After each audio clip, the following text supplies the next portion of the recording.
In April 2014, two Dutch girls, Chris Kremers and Lisanne Froon, disappeared while hiking along the Pianista Trail in Boquete, Panama.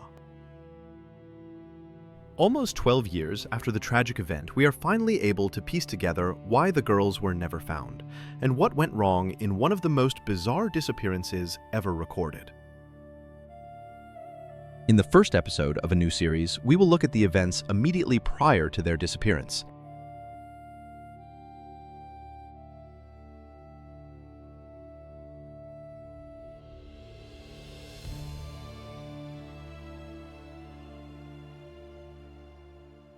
The call every parent dreads came just after midnight, in the early morning of April 3rd, 2014.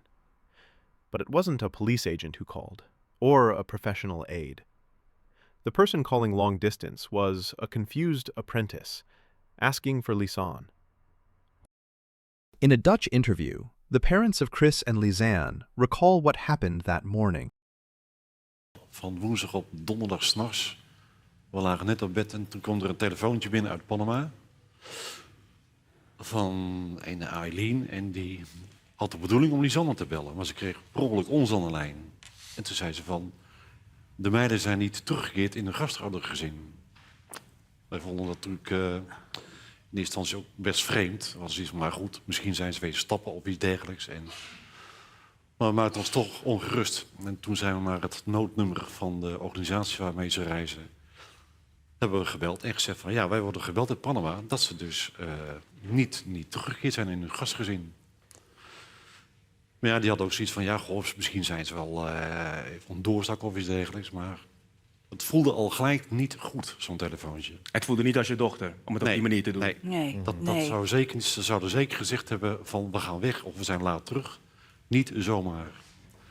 En toen is de organisatie gaan bellen naar Panama en uiteindelijk bleek dat ze dus al meer dan 24 uur niet terug waren gekeerd. Een hele nacht. Ja. En dat vonden we dan toch wel heel verontrustend. Ja. Want die Eileen, hoe kwam het dat zij jouw nummer belde? Ja, daar zijn we eigenlijk nooit achter gekomen. Who was this Eileen, and what actually happened during the more than 24 hours between the disappearance of Chris and Lisanne and her first call to Lisanne her parents? We go back in time to March 29th, 2014, 3 days before the disappearance of Chris and Lisanne. After studying tourism in the Netherlands, 25-year-old Eileen is employed as apprentice at Spanish by the Sea, a mostly Dutch resort which combines Spanish language lessons with holiday activities. Although she is German, her years of studying in the Netherlands have enabled her to speak the Dutch language, although sadly her Spanish language skills are still rather minimal. Meanwhile, two Dutch girls, 21-year-old Chris Kremers and 22-year-old Lisanne Froon, have been having a fantastic time during the past 2 weeks at Bocas, combining Spanish lessons with holiday activities. For Chris and Lisanne, both of whom recently finished a university study and who are now starting a sabbatical year, this is part of a holiday they booked at a Dutch travel agency, a carefully selected package which combines pleasure, study, and volunteer work. Now, for all three of them, a new phase starts as they board the little taxi bus, which will drive them across the Continental Divide from Bocas del Toro to Boquete, a distance of almost 200 kilometers, which will take them around 4.5 hours. As they drive higher into the mountains, the temperature drops, and the tropical beach scenes of Bocas del Toro make place for mostly uninhabited, dense tropical cloud forest, a terrain which will play a vital role in what is to follow.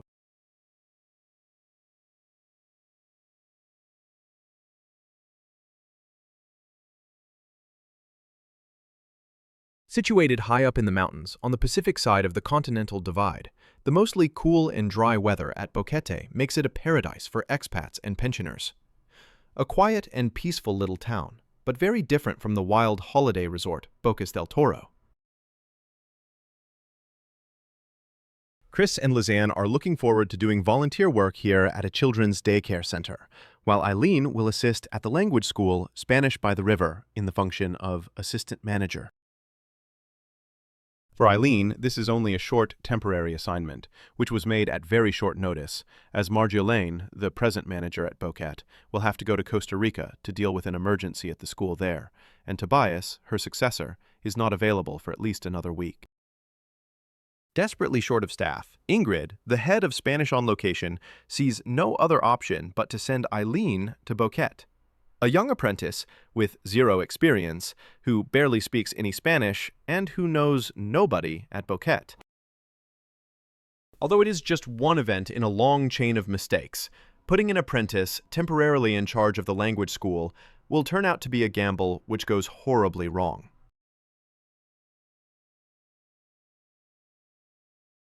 At the language school, they are welcomed by 30-year-old Marjolaine, the present manager.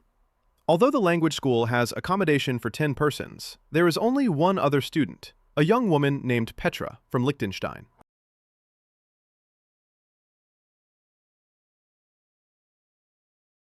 Although Eileen will stay at the language school, Chris and Lisanne have opted to stay with a host family at the house of Miriam, a few blocks away from the language school.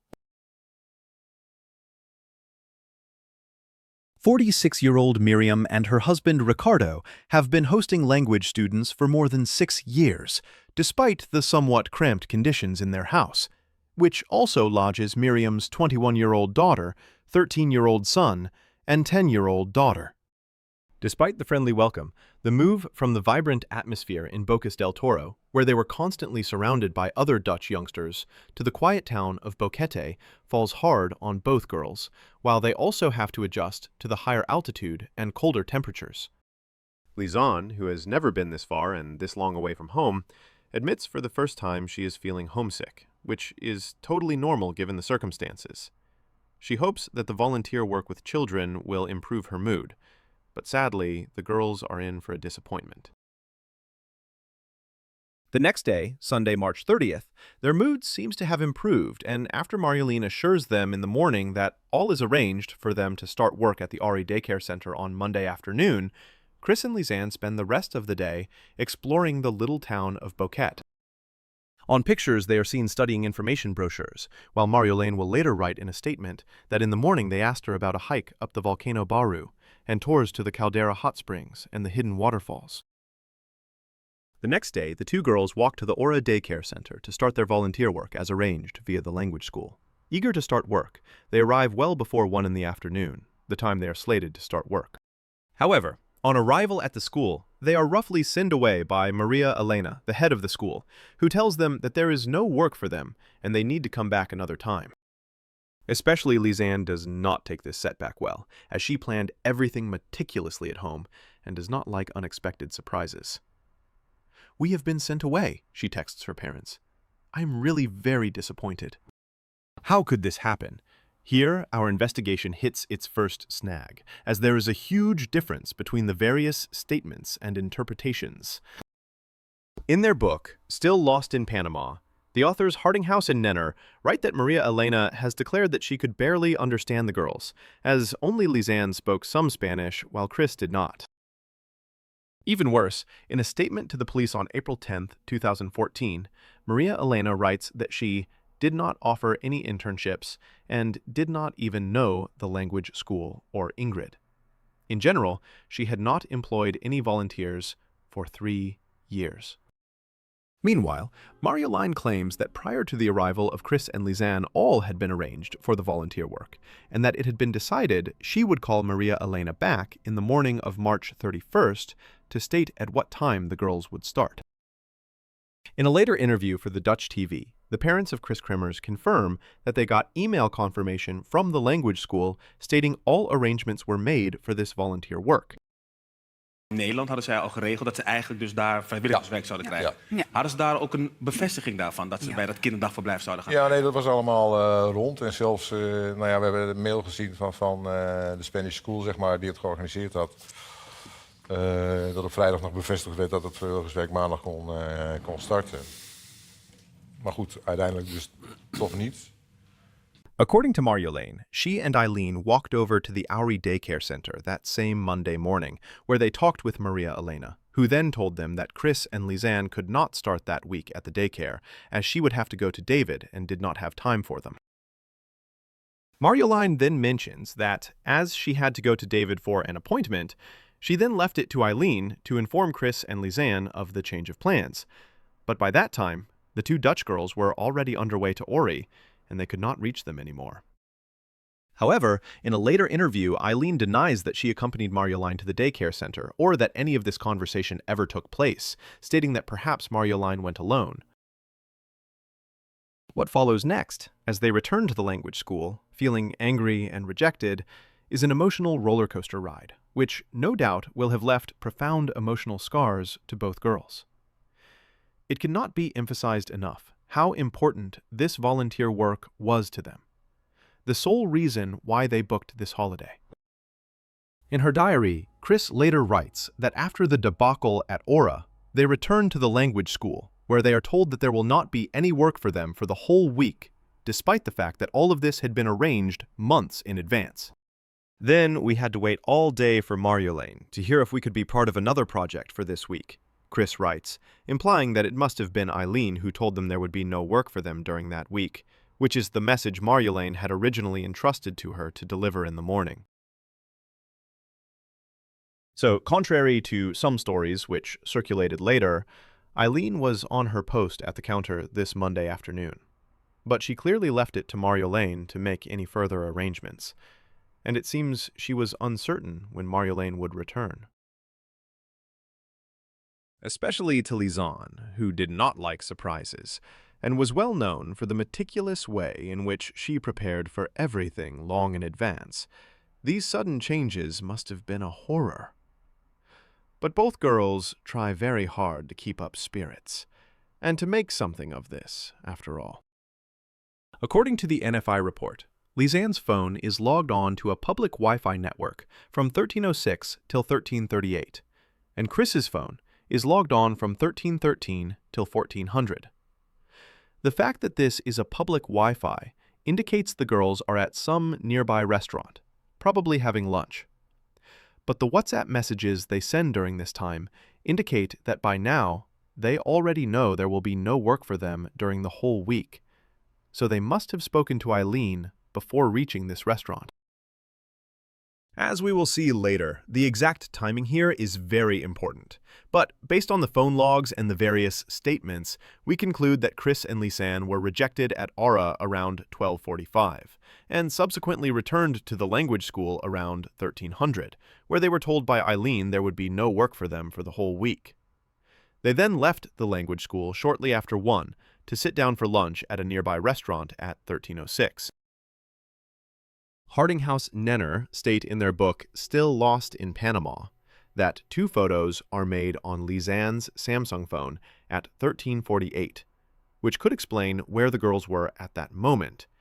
But sadly, these pictures have never been released to the public.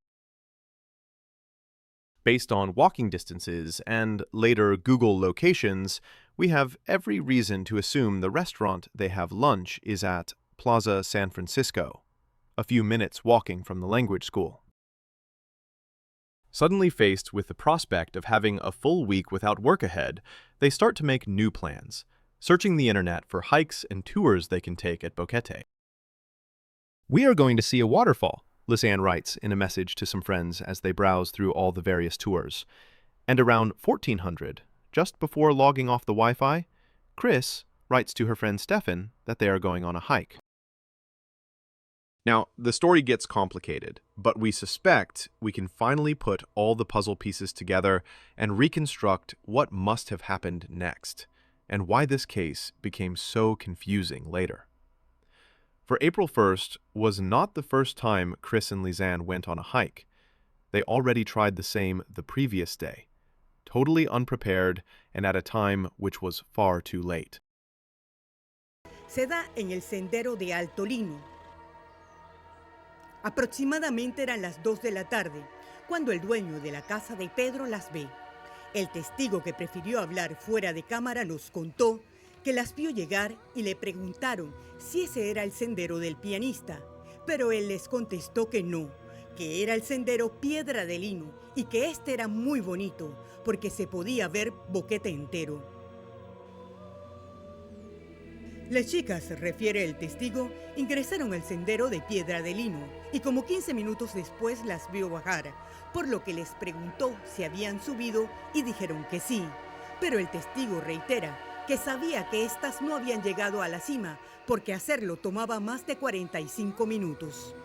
En el lugar de los hechos, Expedientes Nets pudo constatar que hay un letrero que tiene el nombre de los dos senderos, el Pianista y Sendero de Lino, y que es usual que algunos taxistas y turistas se confundan, por lo que no es difícil asumir que las chicas fueron dejadas allí al principio, pensando que este era el sendero que querían visitar.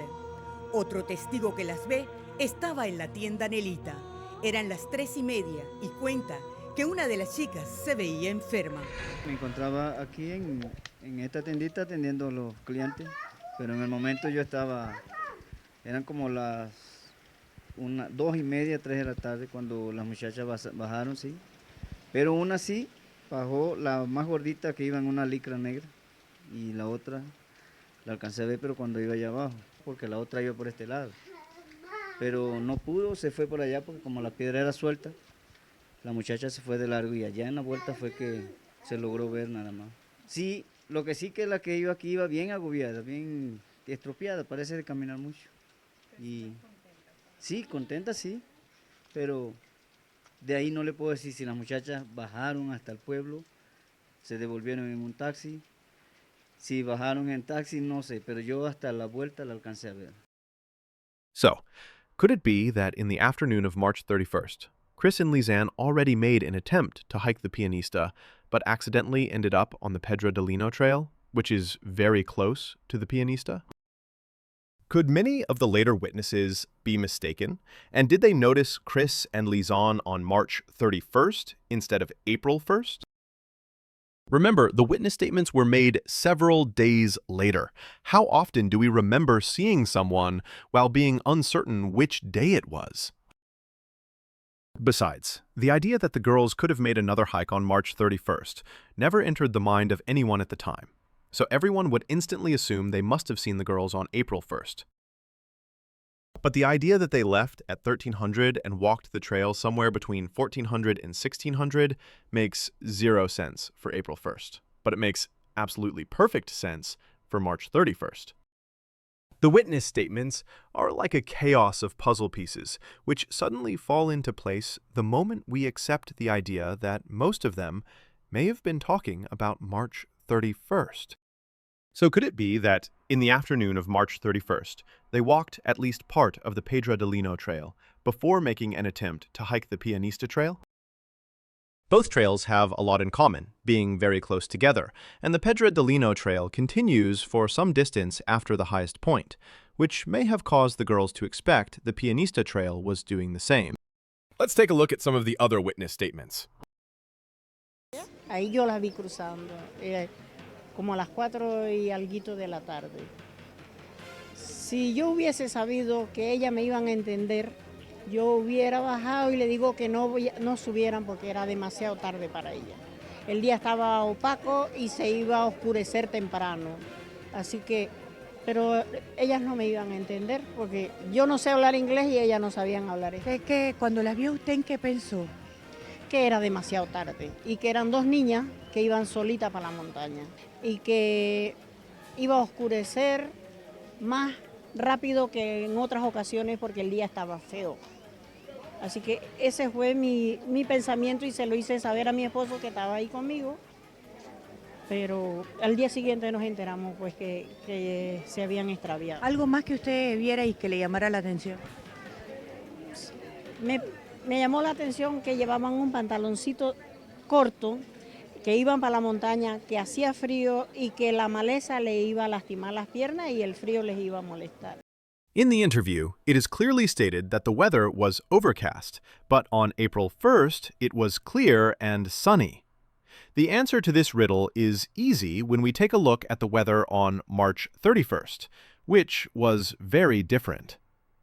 On March 31st, it was indeed overcast, exactly as stated by Senora Olivia. So, we are talking here about the afternoon of March 31st, not about April 1st. In a disastrous series of events, Chris and Lizanne took the Pianista Trail not once, but twice. The first time, in the afternoon of March 31st, the taxi accidentally delivered them at the Pedro de Lino Trail. Then they either walked or took a taxi to the Pianista Trail, which they attempted around 4 p.m., by which time it was far too late to get far. Realizing it would all too soon become dark, Chris and Lizanne turned back after walking only a short distance along the trail. And as they did so, they were seen by several other witnesses, who would later report that the girls returned from the Pianista and took a taxi back to Boquete. Days later, when the actual search for Chris and Lizanne started, there was absolutely nobody who suspected that the girls had walked the trail not once, but twice.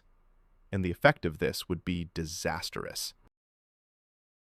In a final remark, it should be noted that, much later, when search dogs were used to try to find a trail of Chris and Lizanne, the only place where they found a possible match was on the Pedro de Lino Trail. Nearly 11 years after the event, finally, the pieces start to fit together in one of the most bizarre puzzles ever undertaken. Let's see what happens if we take the witness statements and look only at the times, ignoring the date.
So, if we leave out the date and look only at the times, all the witness statements match perfectly with everything we know about March 31st.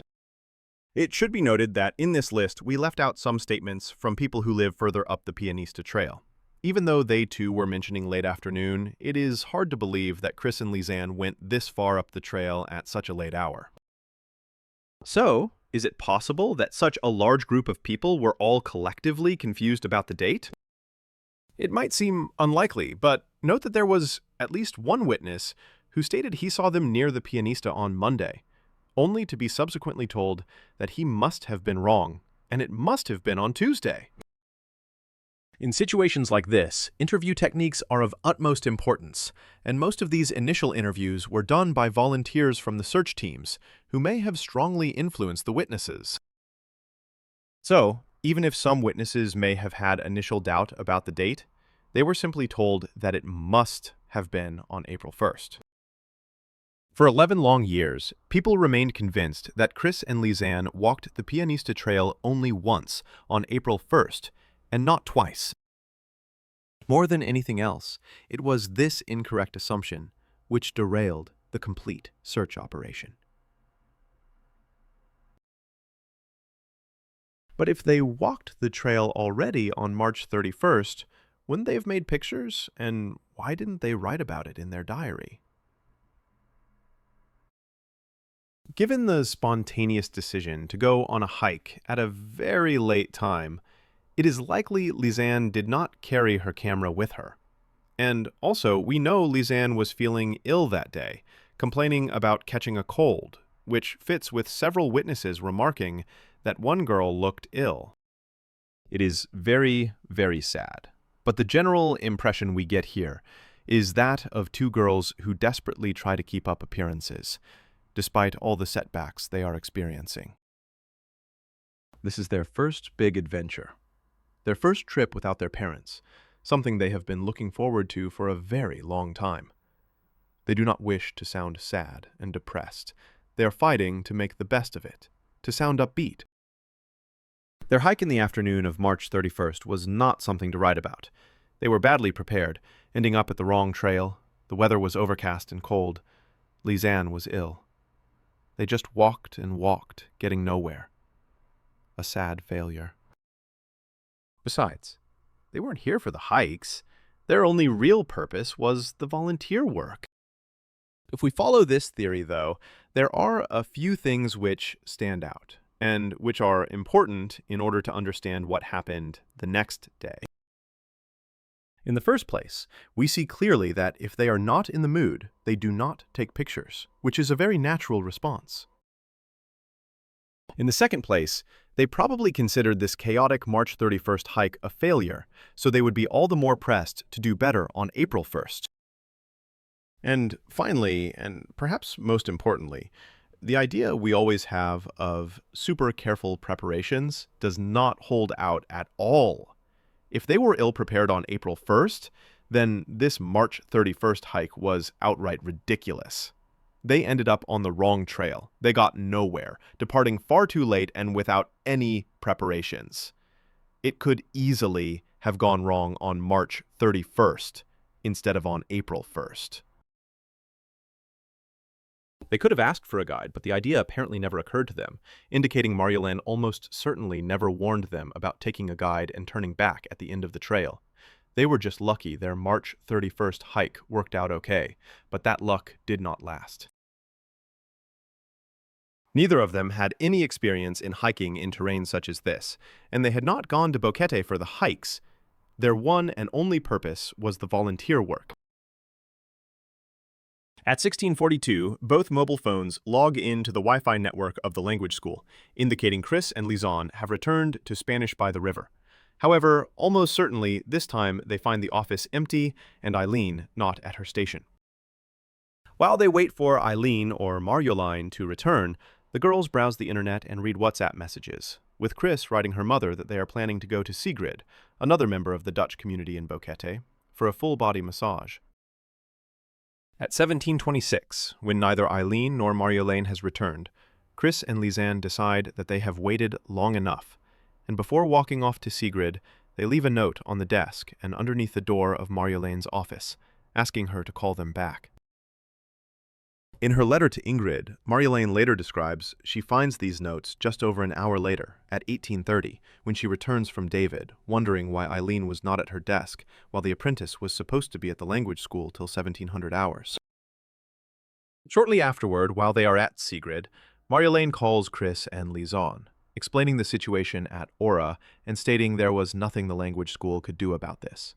She then continues to state that there is a chance of volunteer work at Casa Esperanza, another daycare center, starting the next day, April 1st. Marjolein then asks the girls to contact the language school the next morning at 9 o'clock for confirmation on the work at Casa Esperanza. However, this timing is slightly suspicious, given the fact that at this moment, Marjolein is already aware of the fact that she will have to leave the next morning at 7 a.m. to travel to Costa Rica, where she will have to take over management of another language school. So she knowingly leaves it to Eileen to solve the problems with the volunteer work, an inexperienced apprentice who does not know anyone at Boquete and who barely speaks any Spanish. Meanwhile, Chris and Lisanne are with Sigrid, who later gives a somewhat vague and often misunderstood interview about that visit. Una de las últimas personas que habló con ella es la masajista alemana Sigrid. Recuerda lo contenta que estaban las chicas y los planes que tenían. Lisanne, bien, con mucho ánimo, muy feliz con su viaje, muy motivadas para empezar con su trabajo voluntario, que era la razón más importante por quien ellos estaban por acá, en Boquete. Chris y Lisanne tuvieron que cambiar sus planes al no poder comenzar como voluntarias, según lo acordado con la Escuela de Español. Así que empezaron a hacer otros. Casa Esperanza, que era la segunda opción también para hacer trabajo voluntario. Y en la mañana a la escuela escucharon que tampoco todavía por allá no puede empezar y que tenía que esperar hasta la próxima semana. Y entonces con la resulta que ellos empezaron a hacer planos para hacer tours y también vinieron acá primero con la intención para subirse al pianista.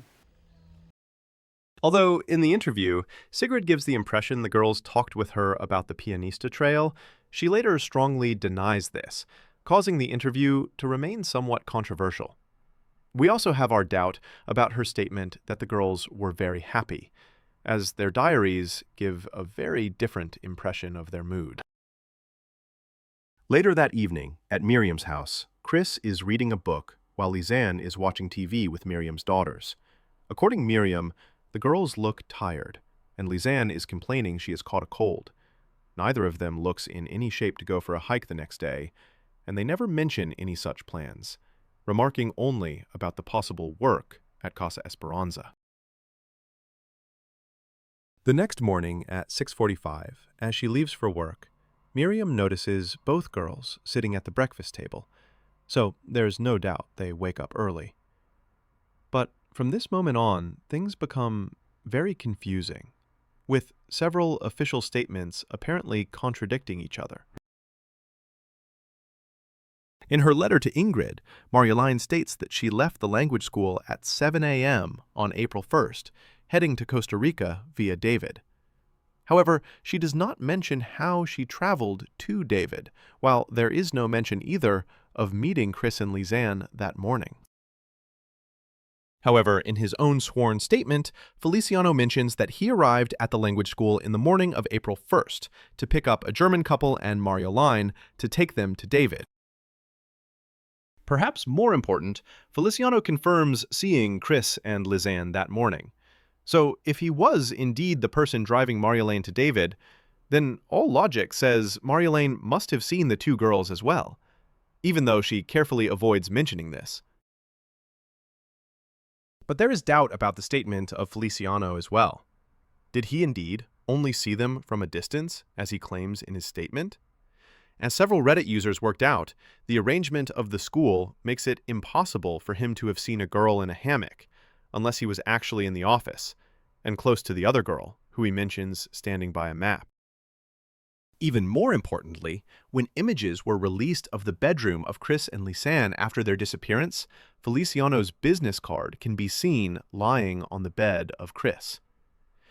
As it can't have been there when she slept in the bed in the evening of March 31st, she must have left it on the bed, together with several other of her belongings, after the girls came back from the language school in the early morning of April 1st.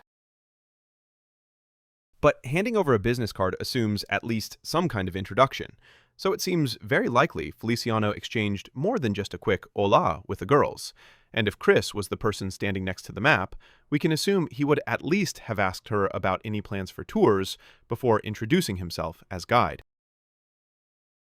Is it possible either of the girls mentioned the Pianista Trail or the Quetzales Trail at that moment? As we will see later, this would explain why Feliciano knew about these trails, but it is extremely weird that he would not mention such a conversation in his statement, mentioning time and time again that he barely saw the girls. And even if Feliciano forgot about it, why is none of the others who were present at that time mentioning any conversation? Why is Marjolein carefully avoiding the whole subject of meeting Chris and Lisanne in the morning of April 1st? The one person missing from all these statements is Eileen. Neither Feliciano, Marjolein, or Petra mentions the German apprentice, so we can safely conclude that Eileen was not present when Feliciano arrived to take Marjolein to David in the early morning of April 1st. As we will see later, this matches with statements from Eileen herself, who would later state that the last time she saw Chris and Lisanne was on Monday, March 31st. If Chris and Lisanne were present at the language school when Feliciano appeared to pick up Marjolein, it is most likely their main concern was with Marjolein, as they definitely were not happy with the debacle at Aura, and they would need more assurances that the same was not going to happen at Casa Esperanza. Chris and Lisanne weren't stupid, and if they heard that Marjolein was going to leave at 7 o'clock, there is little chance they would wait till 9 o'clock before showing up at the language school. They definitely would want to speak with Marjolein before she left. So the most likely scenario seems to be that some fierce words were spoken early that morning between Chris and Lisanne and Marjolein, which Marjolein and others later decided to keep out of their statements, as these would not reflect well on their own performance as well as of that of the language school. Just before she leaves the language school, Marjolein postpones a trip for Chris and Lisanne with Feliciano to the Baru volcano, which was booked for April 2nd to Saturday, April 5th. We can assume this was done in consultation with Chris and Lisanne, and based on the fact that they expect to be at work at Casa Esperanza the rest of the week. So this is another very clear indication that Chris and Lisanne were present at the language school when Marjolein left, and did speak with her, even though she does not mention this in her letter to Ingrid. The whole conversation cannot have been very long, though, as Marjolein was about to leave, and it seems likely Chris and Lisanne returned to Miriam's house immediately after Feliciano and Marjolein left. When she left for work at 7:45, Miriam's daughter hears stumbling noises from the room of Chris and Lisanne, indicating the two girls were probably back at Miriam's home at that time, with Marjolein at that moment being on her way to David with Feliciano. What follows next is not totally clear, as different sources quote different times and events, despite the fact that they all claim to recite from the same NFI police report. What everyone seems to agree on, though, is that at 9:09, Lisanne's Samsung phone logs into the Wi-Fi network at Spanish by the River, indicating the girls returned to the language school, awaiting information on possible work at Casa Esperanza. If we follow Eileen's various statements, then we have to conclude that Chris and Lisanne once again find Eileen not present at her desk, just as she was not present when Marjolein left the school earlier that day. Eager to hear news about their volunteer work at Casa Esperanza, Chris and Lisanne cannot have been happy with this situation. So, who told them about the postponement of the volunteer work, which they must have heard around this time? In her letter to Ingrid, Marjolein states that she contacted Casa Esperanza from Bocas del Toro, but Marjolein almost certainly never passed Bocas, so we can assume she meant David, where she should have arrived sometime between 8 and 9 that morning. So, the most likely scenario is that Marjolein then contacted Chris and Lisanne by WhatsApp to tell them the volunteer work at Casa Esperanza would only start on April 7th. At 9:09, while logged into the Wi-Fi network at the language school, Lisanne is using WhatsApp, most likely having a conversation with Marjolein. Immediately after this, we see her searching for information on hikes in Boquete, first seeking info on the Pipeline Trail, before finally settling on the Pianista Trail. According to Google History, at 9:57, Lisanne's phone is located at the language school, with the girls probably having made up their mind at that time to go on a hike up the Pianista Trail. It seems most likely they then returned to Miriam's house, where they changed clothes, put on hiking boots, and quickly packed their camera and a few other items into Lisanne's backpack, before rushing back out again. At 10:16, Lisanne checks the Google Maps application, and some sources then quote a connection to a public Wi-Fi between 10:22 and 10:26. Although some have claimed this to be the Nelvis restaurant in Boquete, we strongly suspect this is at Plaza San Francisco, either at a restaurant or a shopping center. Plaza San Francisco is very close to the language school and right next to a bus and taxi stop, and this is the last Google location registered for both girls. It seems most likely that the girls buy the bottles of water and the snacks they are later seen carrying at this shopping mall. Most likely, it is also from Plaza San Francisco that they finally manage to trace Eileen, who may have taken her place at the reception around 10 o'clock, just after Chris and Lisanne left the language school. In his affidavit, Feliciano states that, after delivering Marjolaine to the nearby bus station, he had an appointment at the hospital at David, and while he was waiting at this hospital, he was called by Eileen, who told him the two Dutch girls would like to make a trip to the strawberry farm at Alto Kiel in the morning of April 2nd. After Feliciano states he will be available for this and quotes a price, Eileen answers she will call him back with confirmation. This indicates that, apparently, Chris and Lisanne were not with her at that time. Otherwise, she could easily have asked them.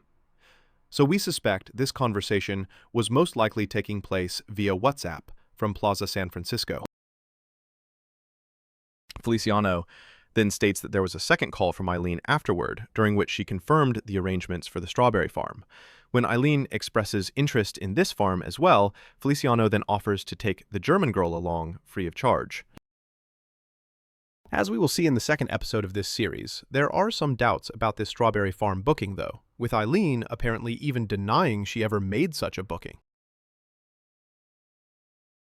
After their final contact with Eileen, Chris and Lisanne log out of Wi-Fi connection for the final time, leaving Plaza San Francisco around 10:30 and taking a taxi or a bus to the Pianista Trail, never to be seen again.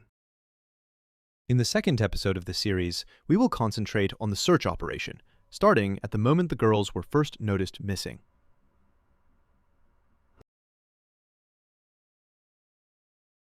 During the creation of this video, we have made extensive use of all the information contained in two books written on this subject. Lost in the Jungle by West/Snoren and Still Lost in Panama by Hardinghouse/Nenner. Most of all, though, we wish to thank Scarlett for her excellent collection of information on her blog and YouTube site, which both have been a huge source of information to us on the case of the two missing girls. Last but not least, we are drawing your attention to the site of Imperfect Plan and the YouTube channel of Roman, which contains a treasure trove of information on recent searches and studies on this case. Links to all these sources can be found in the description of this video.